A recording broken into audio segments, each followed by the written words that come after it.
भारतीय गुजरात के ज़िला जूनागढ़ के एक छोटे से गांव में स्कूल टीचर हीरा चंद गोवर्धन भाई के यहाँ पैदा होने वाले धीरू भाई ने मुआश की खातिर बरतानिया की बाजगुजार कॉलोनी एडन का सफ़र किया।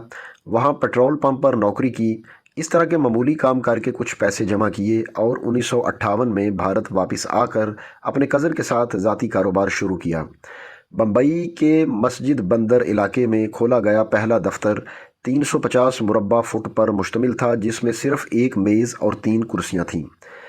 चंद बरस बाद ही ये इख्तलाफात शुरू हो गए तो धीरू भाई ने 1965 में अपने कज़न के साथ शराकत दारी ख़त्म करके अलहदा बिजनेस शुरू कर लिया। देखते ही देखते इसका शुमार शहर और फिर मुल्क की बड़ी बड़ी कारोबारी शख्सियात में होने लगा। 24 जून 2002 को उस पर फॉलज का अटैक हुआ। ये दूसरा हमला था। पहली बार फरवरी 1986 में अटैक हुआ, जिसके नतीजे में दायां हाथ मफलूज हो गया, मगर इस बार एक हफ्ता कोमा में रहने के बाद फौत हो गया। जिस तरह हर अमीर ख़ानदान में होता है, यहाँ भी असासा जात की तकसीम के लिए झगड़े होने लगे। चूँकि किसी किस्म की वसीयत मौजूद नहीं थी, इसलिए दोनों भाई मुकेश और अनिल में इख्तलाफात पैदा हो गए। 2005 में इन दोनों की वालिदा ने मुसालहत करवाई और कारोबार को 2 हिस्सों में तकसीम कर दिया। तेल और गैस का बिज़नेस मुकेश के हवाले कर दिया गया, जबकि बिजली, टेली कम्युनिकेशन और फिनंशियल सर्विसेज का काम अनिल ने संभाल लिया। बज़ाहिर ज़्यादा असासाजात और कारोबारी दफातर अनिल के हिस्से में आए, लेकिन गलत फ़ैसलों के सबब वो ना सिर्फ दिवालिया हो गए, बल्कि एक मौका पर मुकेश को अपने छोटे भाई अनिल को जेल जाने से बचाने के लिए स्वीडिश कंपनी को $8 करोड़ अपनी जेब से अदा करने पड़े। अनिल अंबानी, जिनके असासाजात की मालियत 2008 में $42 अरब थी, अब उनके पास फूटी कौड़ी भी नहीं और वो सड़क पर आ चुके हैं।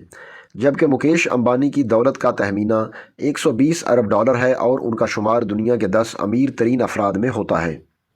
मुकेश अंबानी के सिर्फ एक कारोबार रिलायंस इंडस्ट्रीज़ की सालाना आमदनी $100 अरब से ज़्यादा है। मार्च के आगाज़ में मुकेश अंबानी ने अपने बेटे आनंद अंबानी की मंगनी की खुशी में प्री वेडिंग के नाम से शानदार तकरीबात का इनआकाद किया, तो हमारे यहाँ तबसरों, तजज़ियों और लतीफ़ा गोई और जुगतबाजी का ना ख़त्म होने वाला सिलसिला शुरू हो गया। जामनगर में कई दिन तक जारी रहने वाली शाहाना तकरीबात में दुल्हा की वालिदा ने 4 करोड़ 70 लाख पाउंड का ज़मुर्द का हार पहना हुआ था। दुनिया भर से आए 1200 मेहमानों के लिए पुरतईश हैमे ही नहीं, चोटी के बावर्चियों के तैयार करदा 500 पकवान भी ज़ेर बहस आए। सिर्फ कैटरिंग का मुआहदा 2 करोड़ पाउंड में हुआ। आमिर खान, सलमान खान और शाहरुख खान जैसे फिल्मी सितारे मेहमानों का इस्तकबाल करते और नाचते गाते दिखाई दिए। Mark Zuckerberg, Bill Gates, Ivanka Trump और दीगर गैर मुल्की मेहमानों की आमद के पेश नज़र भारतीय हुकूमत को मगरबी गुजरात में जामनगर के हवाई अड्डे को आर्जी तौर पर अपग्रेड करना पड़ा। बज़ाहिर यूँ महसूस हुआ कि इस तकरीब पर बहुत बड़ी रकम खर्च कर दी गई है, मगर मुकेश अंबानी की मजमूई दौलत के हिसाब से ये कुछ भी नहीं। इन तकरीबात के अखराजात 12 करोड़ पाउंड्स बताए गए हैं, जो अंबानी के $120 अरब का महज 0.1% बनता है। एक सवाल ज़रूर है कि हमारे यहाँ मुकेश अंबानी जैसे बड़े बिजनेसमैन क्यों नहीं हैं।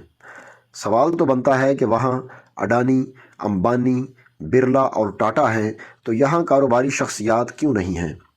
सतही और जज्बाती जवाब तो यही बनता है कि हमने कारोबार करने के बजाय इंतहा पसंदी, गद्दार साजी और कुफर के फतवों को अपना धंधा बना लिया है। मैं चाहूँगा कि मुख्तसरन मंतकी अंदाज में इस मर्ज़ की तशख़ीस करने की कोशिश की जाए। हमारे यहाँ भी कारोबार का रुझान हुआ करता था, मगर खोखले नारों का सब्ज़ बाग दिखाने वालों ने ये प्रोपेगेंडा करके मुल्क का बेड़ा गर्क कर दिया कि मुल्क की दौलत पर 22 ख़ानदानों की अजारादारी है। हमारे यहाँ कारोबार करना अपना सुकून गारत करने के मुतरादफ़ है। आप किसी बड़े बिजनेसमैन से बात करके देख लें, वो लगातार ब्लैकमेलिंग से तंग आ चुका होगा। पुलिस हुक्काम की धमकियाँ, FBI की तरफ से रिश्वत के बढ़ते हुए तकाज़े, बाज़ सहाफ़ियों की ब्लैकमेलिंग, हुकूमतों की धौंस धांधली, अदालतों की मुदाखलत, सियासी जमायतों की तरफ से फ़ंड्स का तकाज़ा, खुफिया इदारों की तरफ से मुल्की मफाद के नाम पर शुरू किए गए मनसूबों में सरमायाकारी के अहकामात और सबसे बढ़कर सियासी अदम इस्तेहकाम, जिसे जब मौका मिलता है अपने असासाजात बेच कर मुल्क से बाहर निकल जाता है। ریاست کی پالیسی بھی یہی رہی ہے کہ قوم کو بھکاری بنا دیا جائے، انہیں قرض دے کر کاروبار کروانے اور اپنے پیروں پر کھڑا کرنے کے بجائے امداد کی بھیک دی جائے۔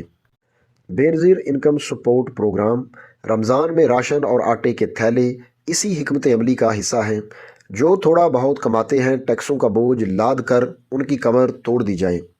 آپ ریاست اور حکومت کو چھوڑیں، مجموعی طور پر معاشرے میں یہی سوچ پنپ رہی ہے کہ امیر لوگ ظالم ہیں، کام چور، نااہل اور تساہل پسند لوگ اس مغالطے کا شکار ہو گئے ہیں کہ یہ فیکٹریوں، کارخانوں اور ملوں والے ہمارا حق کھا رہے ہیں۔ حالانکہ بزنس مین تو ان داتا ہوتا ہے، اس کی سرمایہ کاری سے کئی گھروں میں چولہا جلتا ہے۔ جب ہم سرمایہ دار کو ہی رشک کے بجائے حسد، نفرت اور تعصب کی نگاہ سے دیکھیں گے تو پھر ہمارے ہاں اڈانی، امبانی، ٹاٹا اور برلا کیسے پیدا ہوں گے؟ دوستو، یہ محمد بلال غوری کا کالم تھا جو 18 مارچ 2024 کو روزنامہ جنگ میں شائع ہوا۔